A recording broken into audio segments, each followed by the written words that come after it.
I'm Ashley Malik, and I help midlife moms to feel amazing using nutrition and mindset strategies that give you the healthy, happy, and confident life you've been striving for. After losing 65 pounds in perimenopause, tackling gut health issues, and surviving breast cancer, I've learned that health and wellness is so much more than just gathering information. Learning to rewire your brain and your thoughts lets you take all that valuable information and put it into action so that you actually get results. Here, you'll get strategies for eating healthy food without feeling deprived, systems for making nutrition work for you and your family, and steps to rewire your brain so that you never have to rely on motivation again. If you're ready to be healthy, have more energy, and thrive in midlife, you're in the right place. This is the Family Fork Podcast. Hello there, my friend. Welcome back. I am so glad that you are here. I am super excited to dig into today's topic.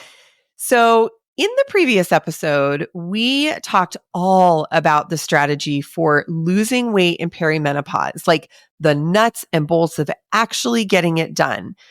You know, it's so easy to just say, oh, I'm going to eat better and get to the gym. But if you don't have a fully built plan, that kind of thinking isn't going to help you reach your goals. So if you haven't listened to the last episode, which is part 1 of our conversation, I encourage you to go do that first.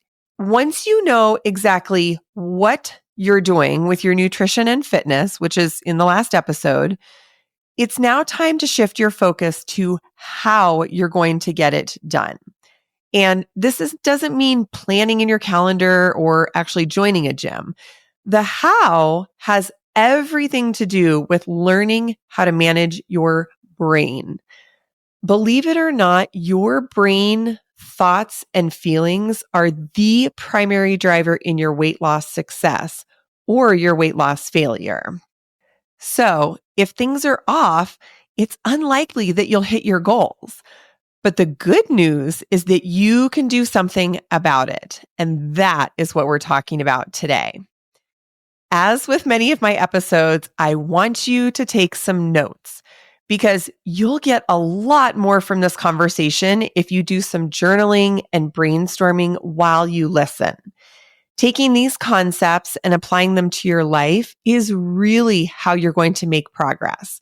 Unfortunately, just listening doesn't get the job done. Plus, today, I am giving you the same level of coaching that I give my clients, my private clients, and in the method, which is my perimenopause weight loss program. We are really going to go deep today. So grab a notebook and a pen and let's jump into the how of weight loss. Now, I want you to listen through to the end because I am going to give you a 5-step framework for setting your weight loss goals. This framework puts your thoughts and feelings at the forefront, which honestly is going to be the magic key that unlocks the weight loss you have been after for so long. But before we get into the framework, we need to talk about your feelings. Sounds a little bit like you're on a therapist's couch, doesn't it? But you're in good hands. I am a former therapist and a certified mindset coach. So I know that looking at your thoughts and feelings is really the best place to start. All right. When you think of losing weight in perimenopause, what thoughts and feelings just come up instantly for you? Frustration that you've tried losing weight before, but it hasn't happened? Maybe frustration that it seems easier for others than it does for you. Maybe you feel inadequate. You know that you are smart and capable, but you feel so inadequate when you just can't figure out how to lose the weight. Perhaps you feel hopeless, like it will never happen for you, and you're just destined to be heavier and heavier as you get older. Another feeling that my clients talk to me about is resentment. Resentment that you have to stick to maybe what you consider to be a strict diet, but that it still doesn't give you weight loss.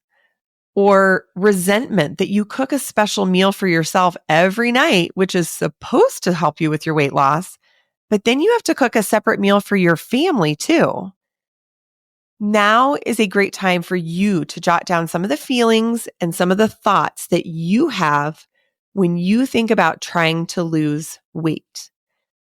But to recap, there's actually a lot of heavy feelings when it comes to thinking about losing weight: resentment, frustration, inadequacy, hopelessness.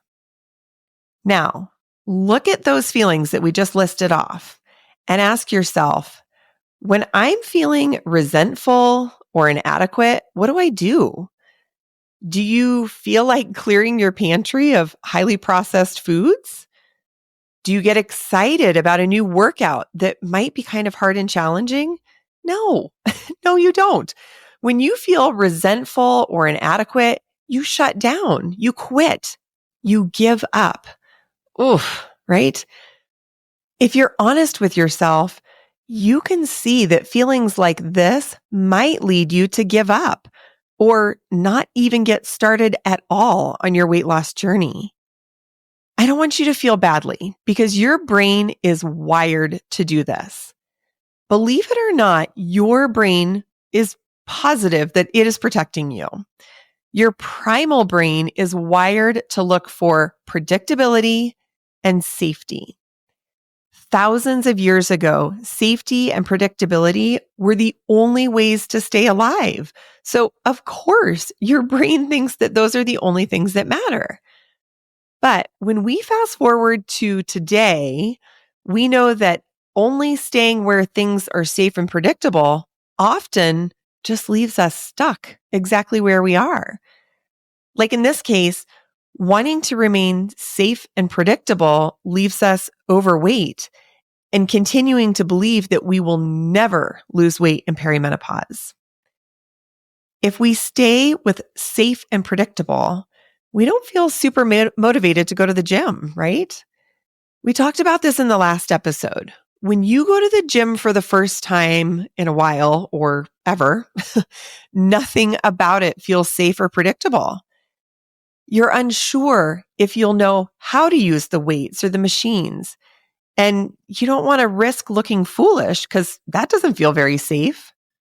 You're afraid that you'll judge yourself against the other women that are there who clearly have been working out for quite a while. And if you do get into the gym and get a workout done, you have no idea if it will actually help you get the results you're looking for. It's not predictable at all if your hard work will pay off. Because when you look back, you've put in efforts in the past and you've still never gotten the results you were looking for.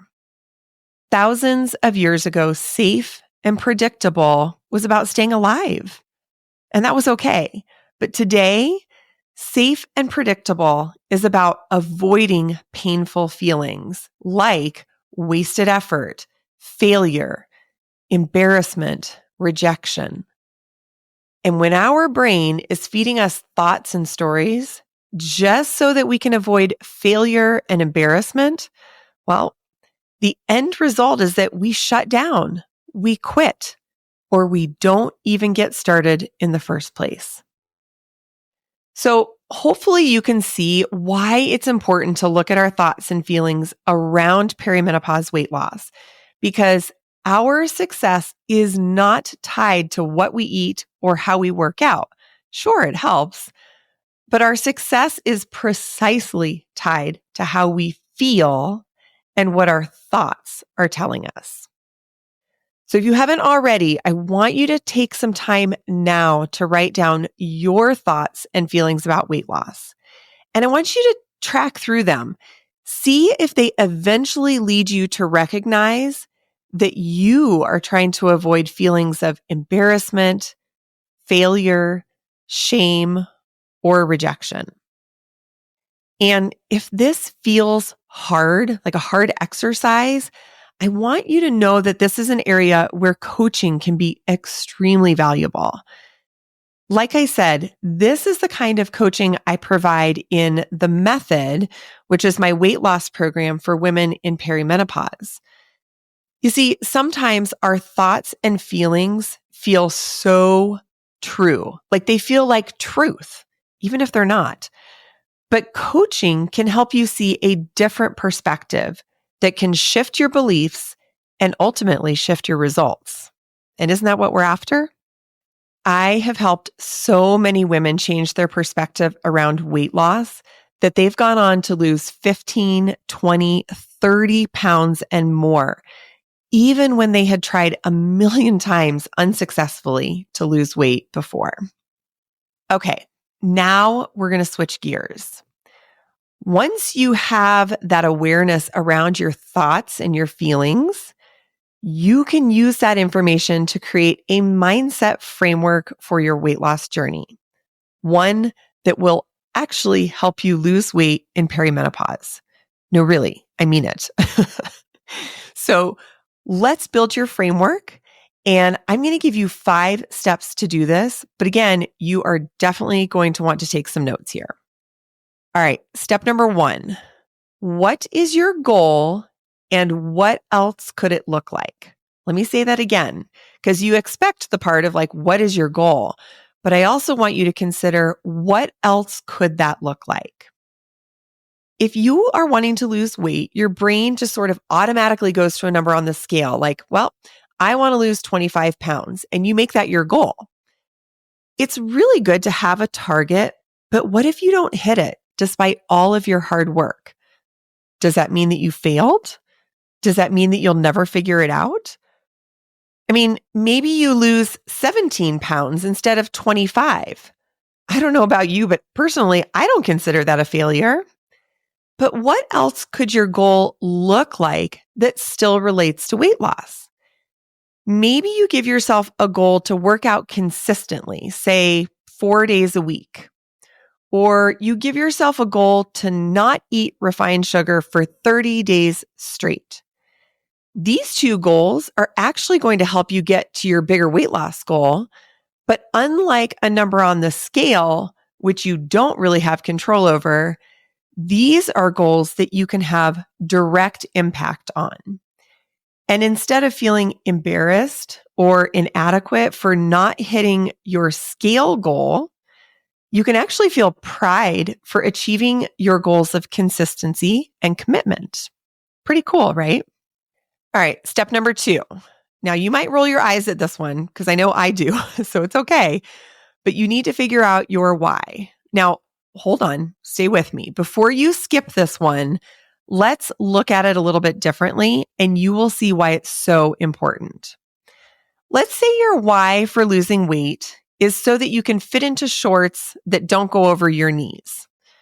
This example hits close to home for me because every summer, to be honest, I feel like my legs are too squishy and fat to fit into shorts. But think about this. It's a cold, snowy February morning, and your bed is so cozy. It's still dark out, and you were up late the night before, so the last thing you want to do is a workout. If you stick with the why of, I want to fit into shorts this summer, do you think that that's enough motivation to get you out of bed on that cold, snowy February morning? No, it's not going to motivate you to get up. You will convince yourself that one day of not working out, it's not going to hurt that much. And then one day turns into 2, and that turns into 4, and then a whole month goes by and you haven't worked out. But if you go deeper on your why, you'll have a more compelling reason to get out of bed, even when it's cold and snowy. So using our original idea of being able to fit into shorts for the summer, ask yourself, okay, but why is that important? Maybe it's important because wearing shorts in the summer would actually help you feel more comfortable when you have to do things outside, like a barbecue at a friend's house or going to an amusement park. And if we go another layer, why is it important to wear shorts when you're at a barbecue or an amusement park? Because you don't want to feel left out of the fun. And you definitely don't want to feel embarrassed that you are wearing pants or a long skirt when it's 95 degrees outside? I mean, please, the hot flashes are going to make that hard enough. And then let's go one more. Why is it important that you aren't embarrassed or wearing pants when it's 95 degrees outside? Because you want to feel confident and self-assured so that you can actually just enjoy the activity and not spend time thinking about your body. Boom, right there. That is the why that we needed to get to. If you are tucked in on a cozy and snowy day, considering not getting up for your workout, remembering how important it is to feel confident and self-assured and proud, seriously, that is going to be enough to get you out of bed for your workout. To figure out your why, you have to keep asking yourself why 4 to 7 times until you land on one that is really, really going to drive you to make good choices, even when you really, really don't want to. All right, step 3. How will you feel when you achieve your goal? So to answer this, we want to think back to the first part of this episode. If wearing shorts at your current weight makes you feel embarrassed and ashamed, remember, we know what those feelings will drive you to do. They actually drive you to do nothing. They drive you to hide and give up and not even get started. But if you could choose, how would you actually like to feel? Think about this. Think about walking around Disney World in shorts that fit and that are really comfortable, that don't ride up your tushy or up your thighs. Ugh, wouldn't that make you feel confident in your skin? Proud of the work that you had put in to fit into those shorts? And joyful that you were enjoying time with your family and not really thinking about your legs? Landing on how you want to feel when you reach your goal can really help you visualize what that will look like. And when you can see an image or a movie of you reaching your goal and knowing how you feel in that moment, that can be incredibly motivating when you have to push through a hard morning or when you feel like you've hit a weight loss plateau. So spend some time thinking about this one and decide how you want to feel when you achieve your goal. And remember, this may not be just the scale weight. You can feel this way when you realize that you have become consistent and committed. All of this leads us to step 4. How do you need to change to become the person that achieves this goal? What do you do differently when you weigh 25 pounds less? Do you spend every night on the couch watching Netflix? Or do you go on a quick walk after dinner? Do you eat out 3 nights a week? Or do you prioritize cooking nutrient-dense but delicious foods at home? Do you struggle with motivation? Or do you reach out to your coach when you need support and realignment? By knowing what you do once you've hit your goal, you can actually identify areas to work on while you're on the journey. And typically, this helps you create kind of a tangible list that's easy to look at and say, yeah, I'm doing this thing, or no, I'm not. And if you're not doing those things, it can actually show you why you possibly may not be reaching your goal. All right, step number 5. I want you to write this down. I know that sounds silly, but our brains like to plan and strategize and think about how great it will be once we hit our goal. But when it comes to actually doing the things, brain conveniently forgets all of the plans that we just made. So I want you to write down your 5 steps and then post them everywhere. Your bathroom mirror, the wallpaper on your phone, in your kitchen, in your car, everywhere. The more places where you can have reminders of your goal framework, the easier it will be for you to stay on track. If you're constantly reminding yourself how you want to feel and what you need to change to become that person that achieves your goal, you have a much higher likelihood of getting back on track if you start sliding or struggling. Okay, take a deep breath. Like I said, this is a super deep dive into goal setting. This truly is the level of coaching I give my clients, but I wanted you to have this information now so that you can start reaching your goals. And hopefully now you can understand why it has been so hard to hit your goals in the past. Planning for achieving your goals takes time, effort, and strategy. It takes you prioritizing your feelings to better understand what will motivate you to stay on track. It is not just as easy as joining a gym or grabbing some free recipes. Sure, that helps. But if you put in the work now to build your strategy, which was the previous episode, and then manage your thoughts and feelings, which is everything we've covered here today, you will achieve your goals. And your life will change in other amazing ways that you just can't even see yet. So I promise you, all of this work is worth it. So now that you have all the tools for hitting your perimenopause weight loss goals, I really would love to know what you thought of these 2 episodes. Were they helpful? Have you ever gone this deep into goal setting before? I would really love for you to send me a message on Instagram and tell me what you think. And definitely share with me your goals because I would love to give you my support as you go full force after achieving your goals. Thanks for listening to the Family Fork podcast. I hope today left you inspired and equipped with something tangible that you can put into action today. Remember, success is so much more than just gathering information. You have to put it into action. If this episode resonated with you, here's how you can help the show reach even more midlife moms. Hit follow, share it with a friend who's struggling in midlife too, and if you're feeling generous, leave us a review.